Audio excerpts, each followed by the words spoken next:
কি হয়েছে আপনার সঙ্গে একটু বলবেন? কি হয়েছে একটু বলেন। কে করেছে? কে?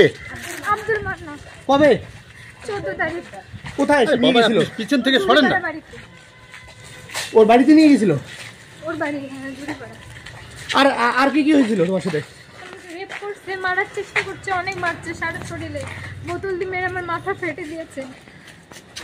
আমি এর বিচার চাই, নাহলে আমি সুসাইড করবো। আমার সব শেষ, আমার পরিবারটাকেও শেষ করছে।